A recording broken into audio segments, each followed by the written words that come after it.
Good evening. I'm Trey Gowdy. Welcome to Sunday Night in America. To those of you who joined us last week, thank you. You made our first show better than we ever could have imagined or hoped for. To those of you joining us for the first time tonight, welcome and thank you.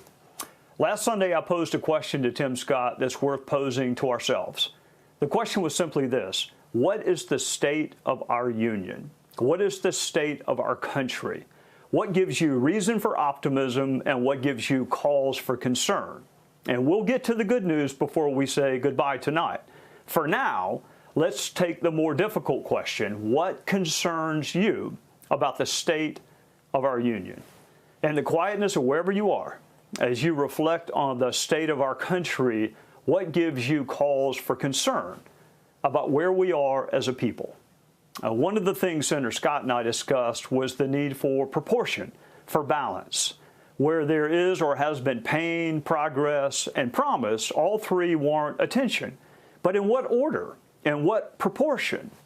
And no doubt each of us has our own personal battles to wage. An illness, a sick family member, financial concerns, the loss of a job. Those concerns are real, and they rightfully occupy our time and attention.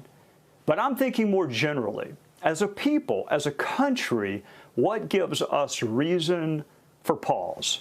And what concerns me is precisely what has concerned me for several years now.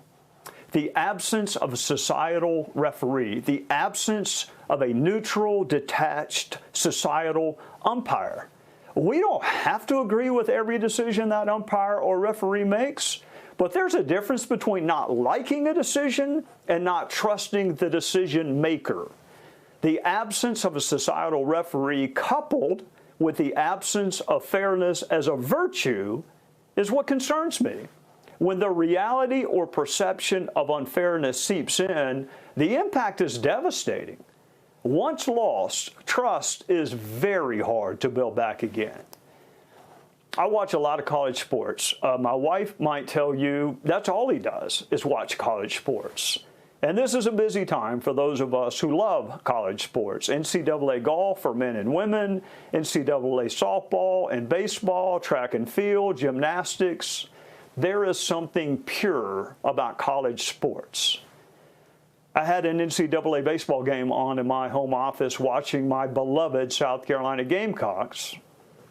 And of course, there's an umpire in baseball. And that umpire calls balls and strikes, and we expect the strike zone to be the same for everyone. That's what fairness is. The same rules apply equally to everyone.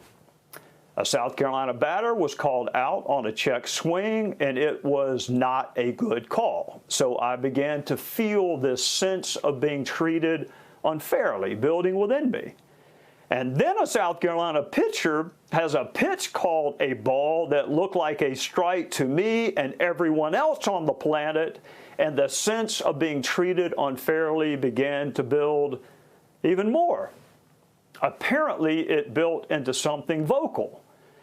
Because my wife came into the office and said, "Please tell me you're not yelling at the television. Please tell me you are not yelling about a college baseball game 100 miles away. The umpire cannot hear you." She had a good point. So I walked outside in the backyard and yelled even louder, thinking, well, maybe he can hear that. A grown man should not be yelling at a TV set over a college baseball game. Probably. But the perception of unfairness impacts us. It changes us. It makes us do things we would not ordinarily do. Being falsely accused or convicted is terrible. So is believing all the calls go against you and the deck is stacked. I'm sure the umpire was doing the best he could. I'm sure there were some calls, some close calls that went our way over the weekend. But in that moment, when I perceived unfairness, the impact was real and it was negative. That's what the perception of unfairness can do to us. What about when the perception actually becomes reality? What if the societal referee really is biased? What if the national umpire really is calling it differently for this team than for the other team? If you were to ask half our country what's the biggest issue we're facing as a country, they might say unfairness in economic opportunity or unfairness in our justice system. I mean, we hear it a lot. We hear about rigged systems and everybody doesn't play by the same rules. Meanwhile, the other half of the country also believes the system is rigged. It's just a different system rigged by different people. The other half believes it's the media, it's higher education, it's politics that is stacked or rigged or biased against one orthodoxy or ideology.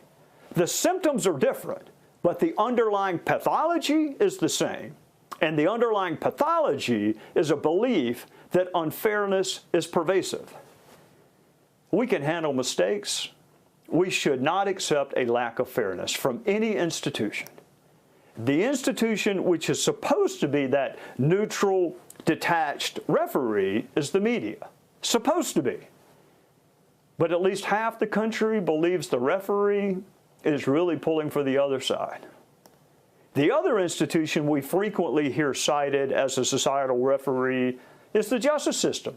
And that too is under assault, and for reasons that are not hard to see in some instances. So we have a choice as a country. We can pick a sport. We can be like golf, where the players call the penalties on themselves. It's a game rooted in honor and integrity, where people actually police themselves. We can be like baseball, where there's an umpire, but we must insist and require that that umpire be fair. Or we can keep trending toward professional wrestling, where there are no rules, there's no fairness, and the end justifies the means. The outcome is fixed and is all just for entertainment. I choose golf, calling penalties on ourselves. I'll settle for baseball, with a fair umpire who treats both sides the same. What I will not accept, and what I fear, is a political system degrading itself into professional wrestling. That's what I fear. What about you? Hey, Sean Hannity here. Hey, click here to subscribe to Fox News YouTube page and catch our hottest interviews and most compelling analysis. You will not get it anywhere else.